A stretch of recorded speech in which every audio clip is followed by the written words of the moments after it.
안녕하세요. 보험지식저장소의 최민수입니다. 자, 오늘 영상의 이야기는요, 저에게 최근에 가장 많이 들어온 문의사항들을 모아서 답변을 드리고 있는 영상들입니다. 먼저 차량의 사진들을 좀 보겠습니다. 사고가 이제 굉장히 좀 크게 났죠. 이 두 차량의 사진이 저에게 최근에 상담을 보내신 분들 중에 가장 크게 많이 파손이 된 사진들이고요.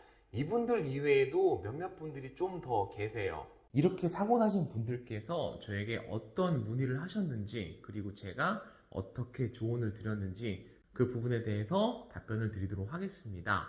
일단 이렇게 문의를 보내신 분들은 지금도 제가 운영하고 있는 오픈 채팅방에 들어와서 문의를 하고 계시고요. 아마 앞으로 보험회사와 사건이 마무리될 때까지 저에게 계속 조언을 구하지 않을까라는 생각이 좀 듭니다. 일단 이렇게 사고가 나신 분들은 저도 참 조언 드리기가 쉽지는 않아요. 일단 차량 사진들을 좀 보세요. 이렇게 사고가 났는데 이 차량들 솔직히 수리가 쉽지도 않고요. 만약에 수리가 된다 하더라도 여러분들이 차주라면 이 차를 타고 싶겠습니까? 마음이 불안하기도 할 것이고, 현실적으로 감가상각도 굉장히 많이 발생을 할 것이고, 그렇다고 전손 처리하고 차량 중고가액을 받는다 하더라도 똑같은 차량을 구매하는 것도 쉽지가 않고, 이래저래 피해자 입장에서는 굉장히 짜증이 날 수밖에 없어요. 그런데 이렇게 사고가 나면 주변에서 조언들을 굉장히 많이 하실 거예요. 뭐 한방병원을 가서 입원을 해라, 이렇게 하면 합의금 많이 받는다, 뭐 기타 등등 정제되지 않은 정보들이 많이 들어오다 보니까 오히려 피해자분이 조금 더 혼란이 되지 않을까, 그런 생각이 좀 듭니다. 근데 저는 이렇게 사고가 나신 분들은 방향을 잘 잡았으면 좋겠어요. 어떻게 방향을 잡는 것이 좋은지 제가 지금부터 조언을 드리도록 하겠습니다. 일단 이렇게 큰 사고가 나면요, 담당자분들이 대부분 함부로 쉽게 합의 제한을 하지 못할 거라고 제가 이전에 다른 영상에서 말씀을 드린 바가 있습니다. 그런데 어떤 담당자분들은 합의 제한을 하기도 하세요. 여러분들은 담당자를 1대1로 상대하시지만 저는 여러 건의 피해 상담을 받고 있고, 또 제가 대인 담당자로 일했던 경험치까지 더해서 말씀드리는 겁니다. 사고가 크더라도 사람이 크게 다친 게 아니라면 손해배상금을 많이 책정할 수 없다라고 말씀을 드렸어요, 다른 영상에서. 그렇지만 이렇게 사고가 크면 담당자가 피해자가 접근을 할 때 충분히 조심스럽게 접근을 합니다. 그렇기 때문에 역으로 피해자분이 혹시 저한테 합의금 얼마 줄 수 있어요? 라고 다들 물어보신다 하더라도 대부분의 담당자는 이렇게 얘기를 할 거예요.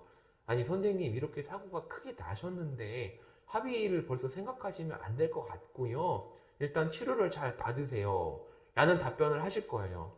이게 담당자가 피해자를 너무 걱정해서 그런 말을 할까요? 물론 그런 인간적인 감정도 있긴 있겠지만, 그런 감정보다는 이게 합의 얘기를 해도 한 열에 9은 합의를 안 하실 거거든요. 그렇기 때문에 담당자가 경험이 좀 있는 사람이라면 보통은 제안을 잘 안 해요. 일단 치료를 좀 잘 받으셔라, 이렇게 계속 대답을 회피할 겁니다. 담당자에게는 명분이 필요해요. 이 명분이라는 게 무엇이냐? 피해자가 실제로 장애가 예상이 될 만큼 큰 부상이다. 이런 경우는 담당자에게 이미 명분이 성립을 했죠. 그런데 이 피해자분이 장애가 나올 것 같은 부상은 없어요. 단지 사고만 클 뿐. 그러면 담당자에게 어떤 명분이 필요하겠습니까? 꾸준한 치료를 받는 것이 담당자에게는 하나의 명분이 될 수가 있는 거죠. 그러면 여기서 아까 제가 영상 서두에 방향을 잘 잡으라고 말씀을 드렸잖아요. 어떤 방향이냐? 만약에 여러분들이 굉장히 바쁘신 분이에요. 뭐 사업자가 됐든 직장인이 됐든 지금 현실적으로 굉장히 바빠서 치료받을 시간이 거의 없다 라고 판단이 되시거나, 내지는 나는 다행히도 몸이 건강하다, 따라서 치료를 받을 필요가 없을 것 같다라고 판단이 되신다면, 그렇다면 담당자들이 초반에 합의를 제안하거나 거꾸로 피해자분이 합의를 제안을 해서 적극적인 태도를 취하시는 것도 괜찮다고 생각을 합니다.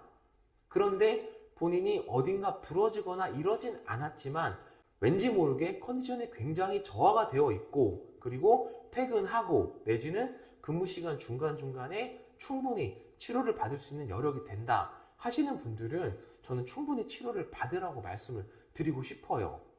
주변에서 어떤 조언을 하더라도 그 조언에는 그냥 감사합니다 라고 표현만 하시고 흔들리지 마시길 바랍니다.